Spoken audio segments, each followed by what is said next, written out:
Welcome to Count Me In. I'm Adam Larson, and today I'm joined by Kari Olsen, Department Chair at Utah Valley University and an expert in accounting and personality research.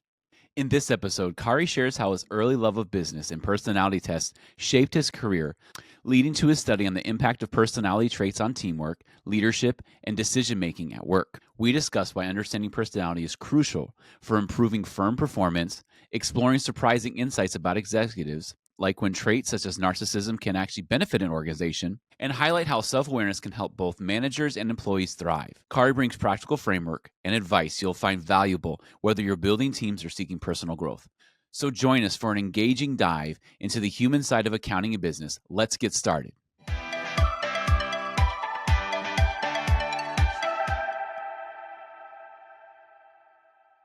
Well, Kari, I'm really excited to have you on the podcast today. And today we're going to be covering a paper that was done and the topics within it. And I wanted to kind of start with what sparks your interest in exploring things like personality traits, especially in the context of accounting. And why is this timely to talk about today? Yeah, so this goes back to when I was a kid. So I had a paper route as a kid. Every afternoon, I'd deliver the papers, and I'd sit and fold and put rubber bands on the paper, and I'd sit and read the paper. And I'd read the sports section, obviously, first, because that's what I loved and was passionate about. But on the back of the sports page was the business section. And so I'd get done and I'd just, start reading more about business, and all the stock tickers at the time were listed in the paper and stock changes. And so I just became really interested in the business world in general. And then my mom, she was an English teacher, and she would bring home all these personality tests that she would get at school from other teachers. They just team things that they're doing, whatever. And so that just kind of all meshed in my mind growing up, that I liked business. I liked the stock market. I liked the personality angles and seeing what was happening with people. And that kind of created my initial interest. And today people are still people. People have jobs. People go to work. They have bosses. They have colleagues, and have to interact. And people have different views on life and different preferences.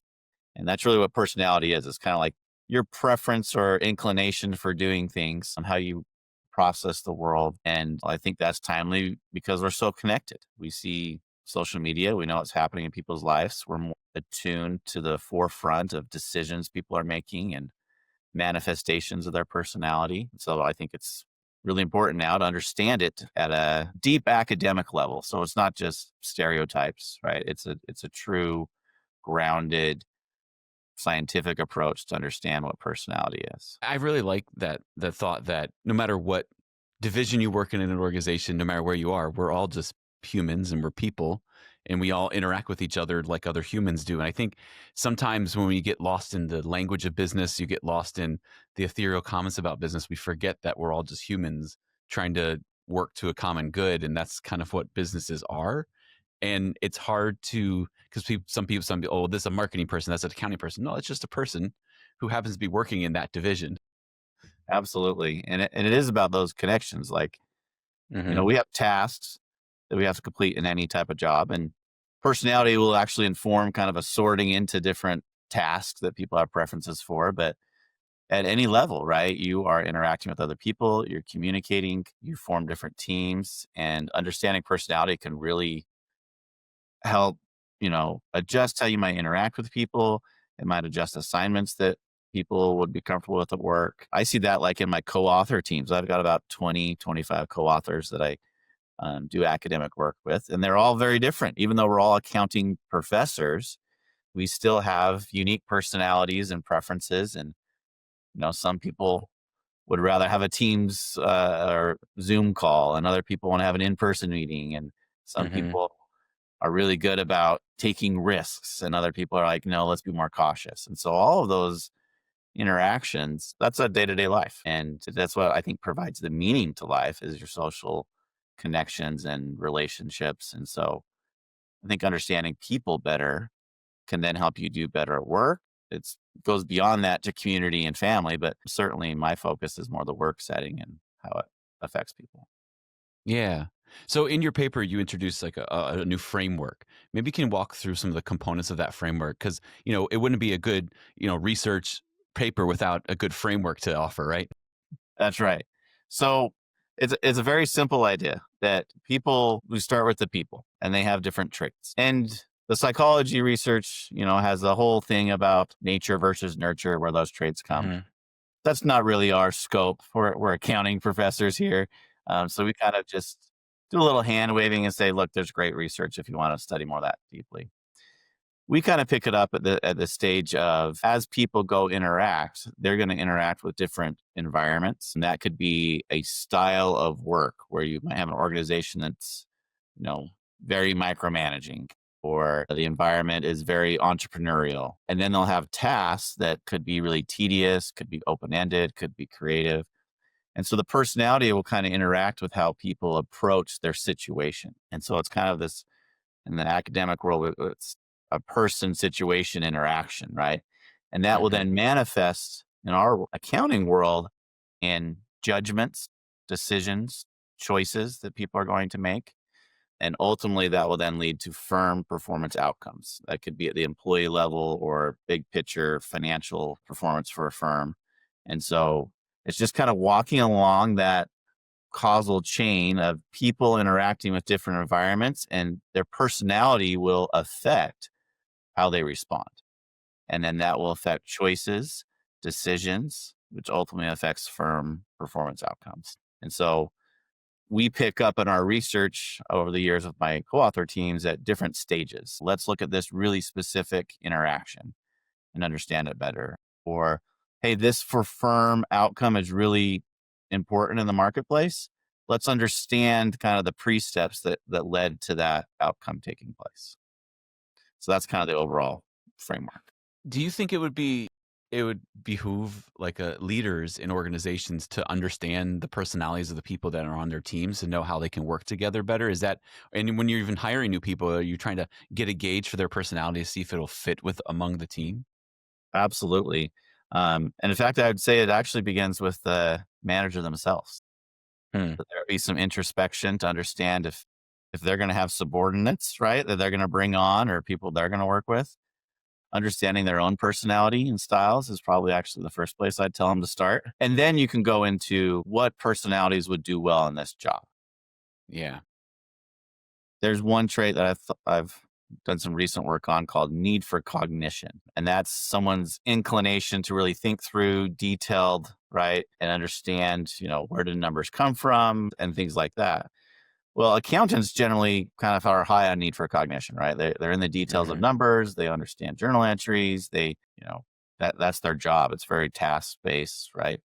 Where we see that maybe taking place is like in a feedback, right? Because if someone is getting detailed feedback, high need for cognition person is already doing that. They're already thinking that way.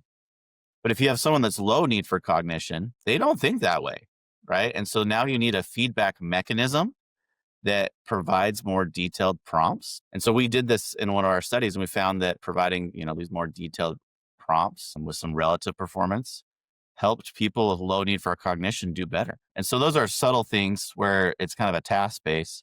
And then when you get in a group setting on a team, you might have traits that I've studied like entitlement or narcissism.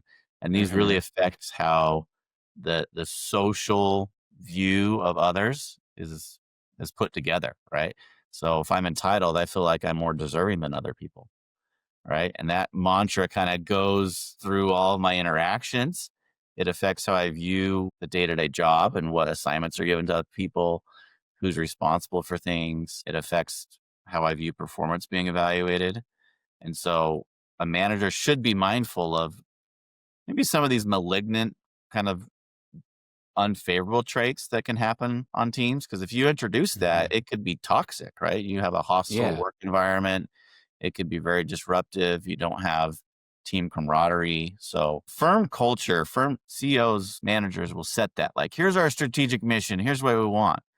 But if you don't match that with the people that can help create that organically, you'll have a lot of disconnect. Wow. There's so much there that we Yeah, could I chat know. about. Right? Man, we could go so many different It would could go so many. directions. But I think one thing that picked up on like the whole things like, narcissism those are traits that a lot of times has a very negative connotation, right? You That's right. see, oh, that person's a type that term in any social media, it'll come up with hundreds of videos of how to deal with narcissists and all that kind of stuff. But they aren't.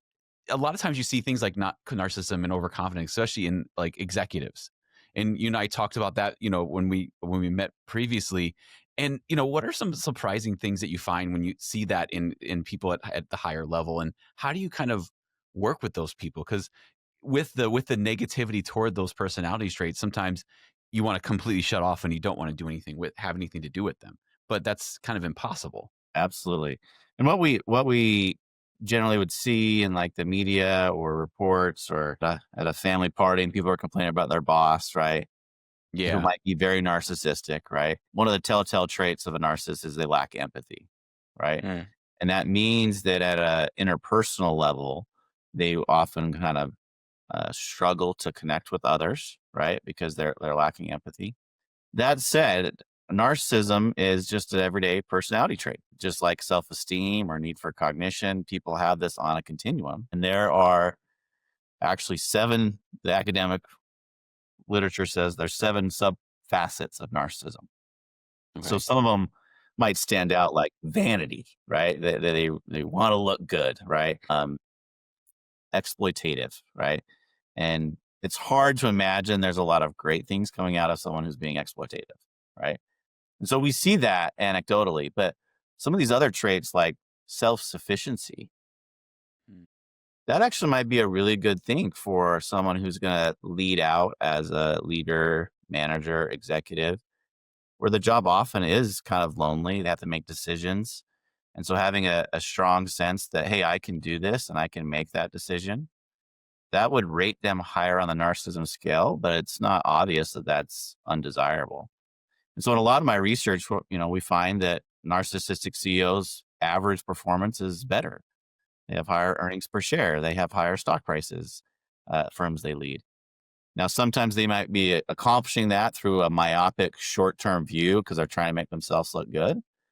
But, across the spectrum, when we have political leaders, when we have business leaders, they need a sense of charisma to rally the troops, Mhm. to put out a vision. They need a sense of taking risks in order to, in face of adversity, rather than being less, and like more conservative, they still will take risks. And on the other side of risk is reward. And so for a business, sometimes that's the best thing you can have is someone who's going to take big, big risks. And so narcissism, rightly so, gets a lot of interpersonal conflict. But if you watch, a lot of times the stories are about, wow, they didn't listen to feedback or they were Mm. harsh and not understanding my situation. But when it comes to leading a team and managing a firm or country or whatever it might be as a leader, a narcissistic personality can actually have some good outcomes. And I've seen that in the data, and that was initially a little surprising, but I've seen both. There's favorable outcomes, and there's on the side that there are some short-sightedness that comes from that. Yeah. Well, and as you're pointing out, it's narcissism isn't all quote unquote bad necessarily. There's Yeah, elements of it that can have negative effects toward other people. that's right. And I think that you have to kind of balance those two things because there's a lot of aspects that narcissism, and especially in a CEO, like you were saying, can cause like great strides in an organization, and having to balance that with people and Yeah. dealing with people, like you have to take on other traits in order to be successful at both almost. Yeah. So let me give you a couple of other findings from my narcissism Yeah. research. So we looked at kind of, are they more aggressive in their taxes? Because they Okay. are, sense of superiority, their risk, they take risks, right? So a lot of the tax law is just like more likely than not. So it's like if you're 51% confident that this is within the guidelines, you can kind of take more aggressive positions, right? So it's not saying, hey, they're committing tax fraud, right?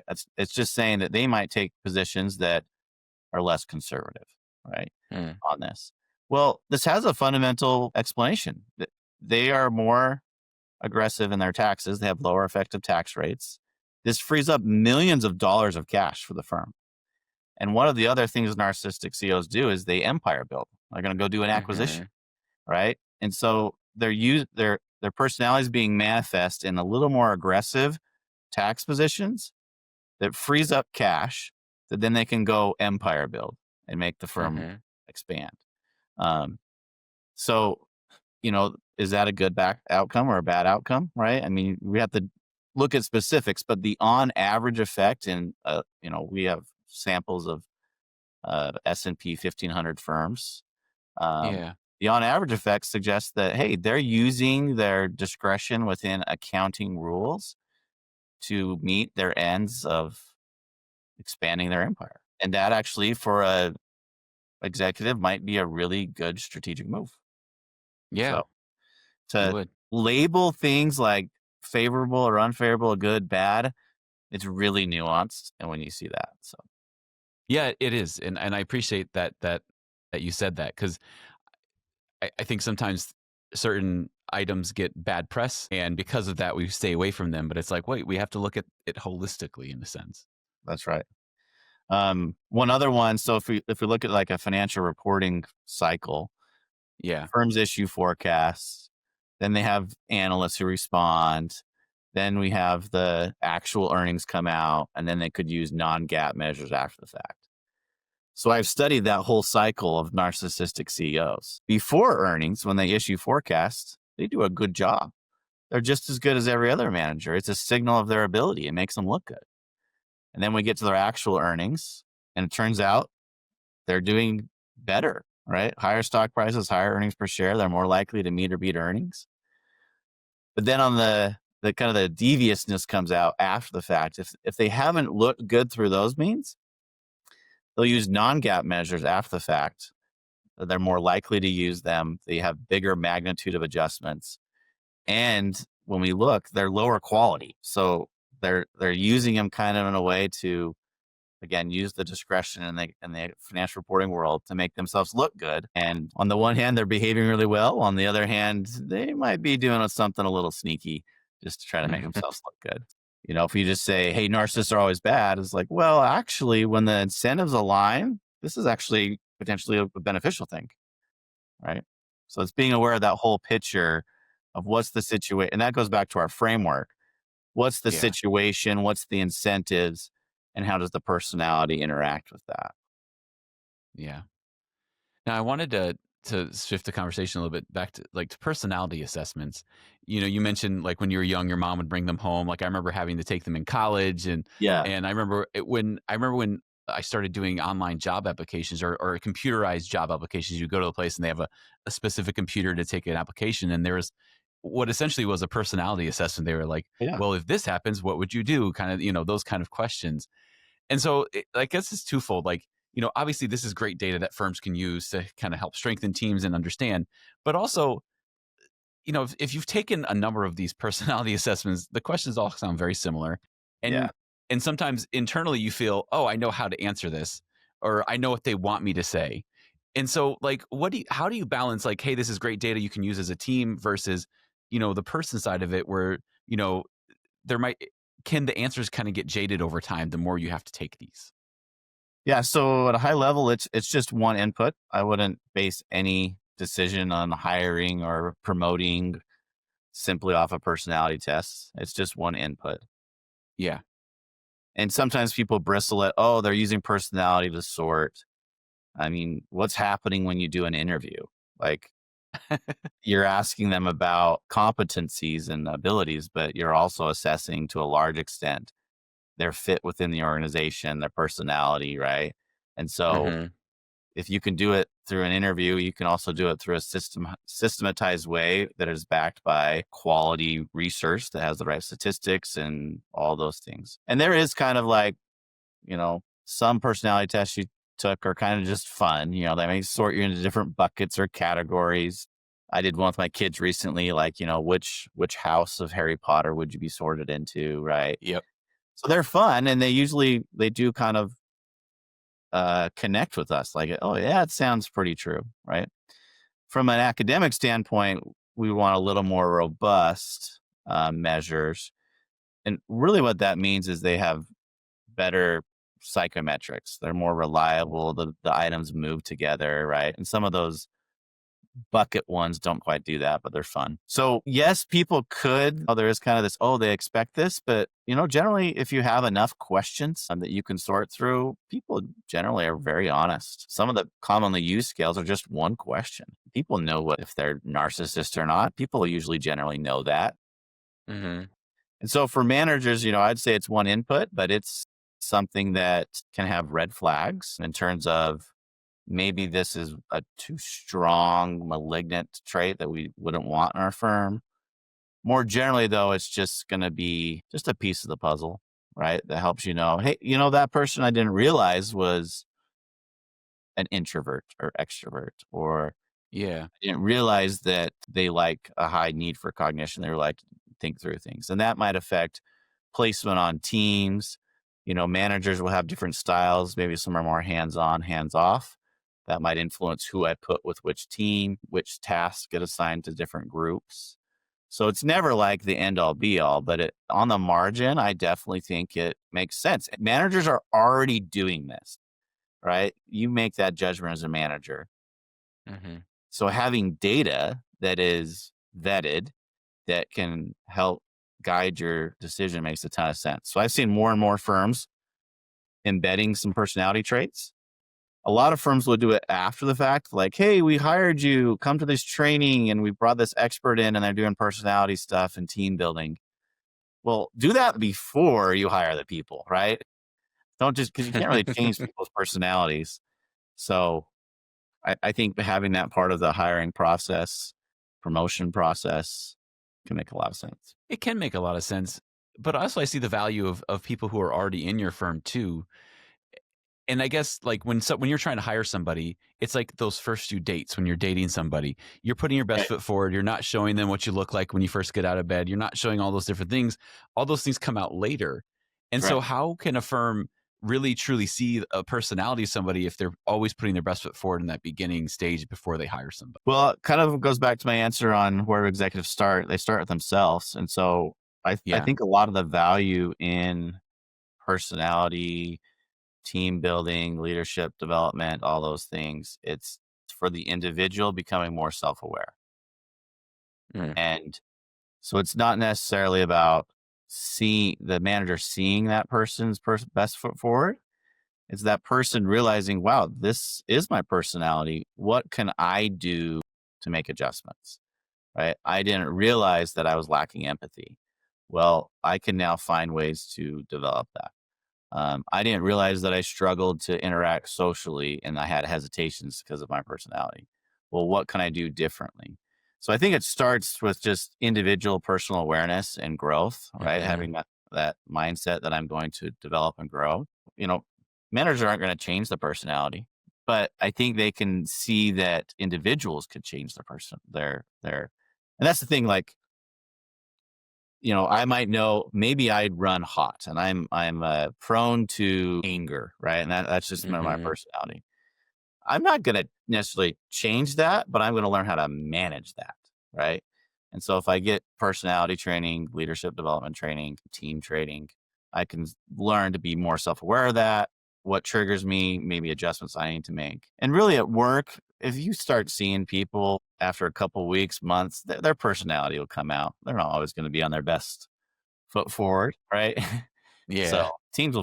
managers will figure that out. I like that, get to know yourself and your own personality and your own traits. Because when you're doing that work, it's easier to identify that among others. And That's so right. it causes you to kind of be more aware, self-aware in a sense. That's exactly right. Right. So I noticed when I was growing up, I used prone to anger as an interesting one because, I was not hot headed or anything. And then I had kids and I realized there were some situations that became so stressful in the moment that I would get angry or mad. Right. Yeah. And so as a personality researcher, I wanted to understand this better. So I, read some books and things that kind of talk about that, and it helped me then see when others, right, get angry or frustrated at work. I'm like, yeah, that might be explained by the situations being too stressful. It's activating their personality that they're a little prone to anger. So I need to be aware as a manager to keep those situations less stressful for that individual. Hmm. So I'm currently a department chair in my department, and there's one individual I'm thinking of that was a little hot-headed, right? And initially, it was really difficult. And then I remembered this, like, oh yeah, I get hot-headed sometimes. Like, what is triggering it? And so I was able to be more reflective as a supervisor about what caused that reaction from that person, rather than just be upset or come down hard on that individual. I could then talk about, hey, I noticed that you got angry when these things happened. What can we do to help that in the future? So Yeah. understanding myself better, like you said, helped me understand this individual better. And I feel like as a manager, I handled it better. Where generally I would have been like, wow, that's so difficult. Let's just move that person. You know, I was actually able to manage the situation, right? Let's talk about it. Let's fix it. Let's make some adjustments. And work's improved a lot for that individual. I think that's a great example of remembering that there's more to the story than what you see. This person blowing up at it over a moment, you're like, hold on a second. What happened yesterday or what happened this morning that caused you That's to right. blow up like that? As opposed to just completely writing them off because, and especially, if it's not something they see or it is happening often, you recognize that moment because of your own self reflection, which I think is amazing. Yeah. Yeah. And then you make the adjustments. Like Yeah. maybe this person would thrive in a less stressful assignment. Hmm. Maybe they work better on their own a little more autonomous work rather than heavy handed oversight. And those are like little informal things that you can do as a manager that, little shifts in work at interactions and expectations that is still fair to everyone, but each person, there's just a little bit of a different style, right? That Yeah. you might approach them with. And understanding personality can really help do those things. Yeah. So based on this conversation, if somebody is not a manager and they're just, just a employee who's working for a thing and they report to people and they're listening to this, they're like, okay, great. I need to do work on myself. But how would they approach bringing that to their manager saying, hey, this is stuff we should do to help us be a better team? Like, what advice would you give them to try to have that conversation? So the first thing is, right, you got to be grounded in, I want to say truth, but solid information, right? Sometimes we have Sure. information that gets refined over time, but you want to approach these things with, check out what's being said in the academic world or the best business books of the time, right? That kind of talk about things. So it's not, what that does for me is it gives you a resource. It's not just, hey, we should work on this. Yeah. It's, Yeah. hey, here's some grounded information that scientists and PhDs have studied and learned or experienced based on business practices, right? We see a lot of like biographies of great leaders, and Yeah. you say, hey, this is something that I've noticed and it could help our organization. It could help our thing. Because there can be so much talk about personality and workplace stuff. I'm grounded in, you got to have clear actions. So Yeah. here's the information that supports my claim. Here's some action items I think would be desirable, right? Whether it's a team building activity, whether it's we need to go to dinner more as a team to get to know each other better outside of work. Whether it's, hey, could we structure our performance reviews slightly different? Whatever it is that might be a pain point, right? Let's get a clear action plan and just talk openly. And Yeah. hopefully managers open about your honest feelings. I always talk with my employees about, let's help find the situation that helps you be at your best. It's not perform the best compared to others. It's help you yourself be at your best. Right. Yeah. And so I think if you can have just honest conversations about, this is what would help me do better personally, like I would start that way. Like, hey, boss, it would really help me be better at work if this were happening. And this is how I understand it based off of what I've read or what I understand about this situation. I think a lot of people would be open to that. Yeah, I think they would. Like, hey, boss, I read this great article by Kari Olsen, and a bunch of other people, and I think it's really cool. And here's these other books and these references. But I think it is being able to approach it from that, hey, this would help me do my work better. And That's if right. the boss is paying attention enough, they'd be like, oh, wait, maybe this might help other people too. Yeah. So I primarily teach an MBA program, Okay.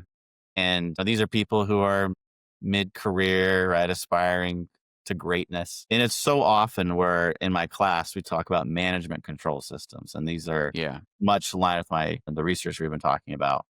And so often they'll say, "Hey, after class, I went and talked to my boss about what we talked about in class and had a dialogue," right? And that's Yeah. one of my favorite moments is just instant applicability of we talked about performance feedback, or we talked about performance measures, or we talked about hiring or firing people. And they instantly go to work in an honest conversation referencing, "Hey, I read this in my class and we talked about it. What do you think? And this is how it helped me." Um, that's one of the most satisfying moments as a teacher to see it. And it's actually surprised me over the years how immediately when you latch on to some topic that ties to people and personalities, my class just lights up. I mean, I had this Yeah. experience, I had this experience, and then they go and act on it and try to improve their work for themselves and their organization. And really that's all I could ask for as a business educator. Yeah, you really can. That's awesome. Well, Kari, this has been a great conversation. I really appreciate you coming on, sharing your insight, the research you've done, and just real like practical application for those who are doing it every day. Because we all work in organizations and we have to figure out how to deal with each other and work with each other. So I really appreciate your insights. Thanks. It's been great to have this conversation, and thanks for having time. This has been Count Me In, IMA's podcast, providing you with the latest perspectives of thought leaders from the accounting and finance profession. If you like what you heard and you'd like to be counted in for more relevant accounting and finance education, visit IMA's website at www.imanet.org.